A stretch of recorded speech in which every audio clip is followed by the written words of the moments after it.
ഉണ്ണി vlogs, Shazam, Ashwin ഗോക്ക് കണ്ടത് ഇവരുടെ review genuine അല്ല, അല്ലെങ്കിൽ ചില പടങ്ങൾ കണ്ടതിന് ശേഷം നമുക്ക് തോന്നില്ല, അതായത് വിപരീതമായിട്ടുള്ള അഭിപ്രായം. എന്തുകൊണ്ട് ഇവർക്ക് ഇങ്ങനെ പറയുന്നത്? ഞാൻ ഒരു പർട്ടിക്കുലർ സിനിമയെ കുറിച്ചല്ല ചോദിക്കണം, മൊത്തത്തിലുള്ള ചോദിക്കണം. അതായത് ബ്രോക്ക് തീരെ കണക്ട് ആവാത്ത റിവ്യൂ കൂടുതലായിട്ട് വരുന്നത് ആരെയാണ്? ഇല്ല, അങ്ങനെയൊന്നുമില്ല. എല്ലാവരും അവരുടെ അഭിപ്രായം പറയണം, അത്രേ ഉള്ളൂ. എല്ലാവരും അവർക്ക് അവരുടെ അഭിപ്രായം ഉണ്ട്, പക്ഷെ ബ്രോക്ക് തീരെ കണക്ട് ആവാത്ത റിവ്യൂ ആണ് ഇവർ പറയുന്നത്. അങ്ങനെ തോന്നിയിട്ടില്ല. അങ്ങനെ എല്ലാ റിവ്യൂ കണക്ട് ആവാറുണ്ട്. അശ്വിൻ ഗോക്കിന്റെ ഒക്കെ റിവ്യൂ കണക്ട് ആവാറുണ്ട്? ഇല്ല, അങ്ങനെ പറയാൻ പറ്റില്ല.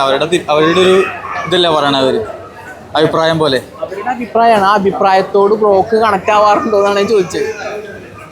കണക്ട് ആവാറുണ്ട്.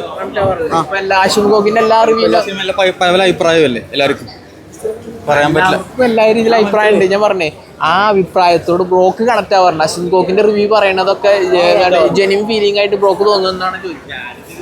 തോന്നാറുണ്ട്, കുഴപ്പമില്ല. ഷസാം ആയാലും ഉണ്ണി വ്ളോഗ്സ് ആയാലും അവരുടെ റിവ്യൂവിനോട് കണക്ട് ആവാറുണ്ട്. കണ്ടാവുണ്ട്. റിവ്യൂ ആയിട്ടൊന്നും തോന്നാറില്ല. ഇല്ല.